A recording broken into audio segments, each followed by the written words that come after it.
نحمده ونصلی علی رسولہ الکریم اما بعد اعوذ باللہ من الشیطان الرجیم بسم اللہ الرحمن الرحیم۔ السلام علیکم ڈیئر ویورز، کیسے ہیں آپ؟ ناظرین کرام، اس ویڈیو میں ہم آج حابیل اور قابیل کے واقعے کے بارے میں بتائیں گے۔ تاریخ کے علماء کا بیان ہے کہ حضرت حوا رضی اللہ تعالی عنہا کے ہر حمل میں ایک لڑکا اور ایک لڑکی پیدا ہوتے تھے، اور ایک حمل کے لڑکے کا دوسرے حمل کی لڑکی کے ساتھ نکاح کیا جاتا تھا، اور چونکہ انسان صرف حضرت آدم علیہ السلام کی اولاد میں منحصر تھے تو آپس میں نکاح کرنے کے علاوہ اور کوئی صورت ہی نہ تھی۔ اسی دستور کے مطابق حضرت آدم علیہ السلام نے قابیل کا نکاح لیودا سے جو حابیل کے ساتھ پیدا ہوئی تھی اور حابیل کا اقلیمہ سے جو قابیل کے ساتھ پیدا ہوئی تھی کرنا چاہا۔ قابیل اس پر راضی نہ ہوا، اور چونکہ اقلیمہ زیادہ خوبصورت تھی اس لیے اس کا طلبگار ہوا۔ حضرت آدم علیہ السلام نے فرمایا، کیونکہ وہ تیرے ساتھ پیدا ہوئی ہے لہٰذا وہ تیری بہن ہے، اس کے ساتھ تیرا نکاح حلال نہیں۔ قابیل کہنے لگا، یہ تو آپ علیہ السلام کی رائے ہے، اللہ تعالیٰ نے یہ حکم نہیں دیا۔ آپ نے فرمایا، اگر تم یہ سمجھتے ہو تو تم دونوں قربانیاں لاؤ، یعنی حابیل اور قابیل، جس کی قربانی مقبول ہو جائے وہی اقلیمہ کا حقدار ہے۔ اس زمانہ میں جو قربانی مقبول ہوتی تھی آسمان سے ایک آگ اتر کر اس کو کھا لیا کرتی تھی یا اٹھا لیا کرتی تھی۔ قابیل نے ایک انبار گندم اور حابیل نے ایک بکری قربانی کے لیے پیش کی۔ آسمانی آگ نے حابیل کی قربانی کو لے لیا اور قابیل کی گندم کو چھوڑ دیا۔ اس پر قابیل کے دل میں بہت بغض و حسد پیدا ہوا، اور جب حضرت آدم علیہ السلام حج کے لیے مکہ مکرمہ تشریف لے گئے تو قابیل نے حابیل سے کہا کہ میں تجھے قتل کر دوں گا۔ حابیل نے کہا، کیوں؟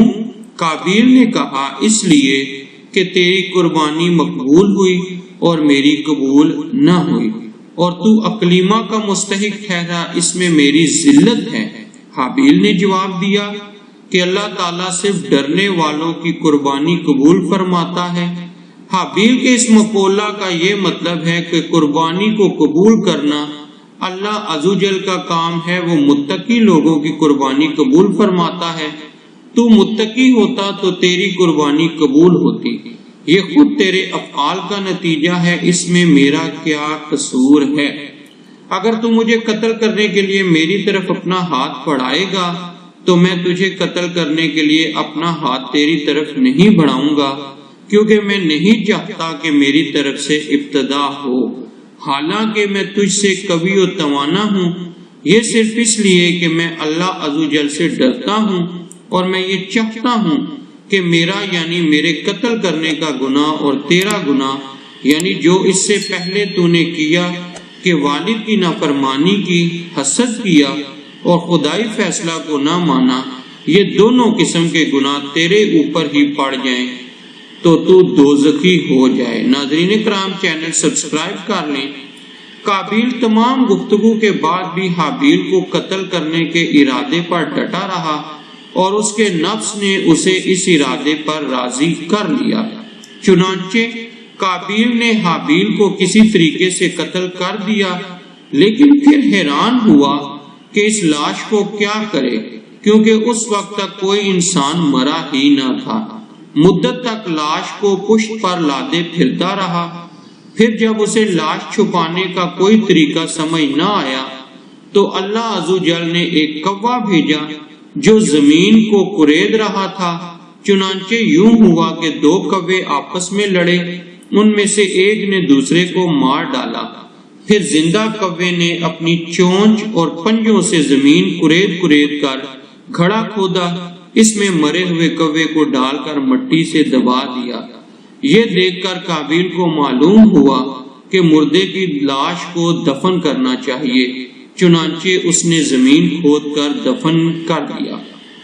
قرآن پاک میں ہے، تو اس کے نفس نے اسے اپنے بھائی کے قتل پر راضی کر لیا تو اس نے اسے قتل کر دیا، پھر وہ نقصان اٹھانے والوں میں سے ہو گیا۔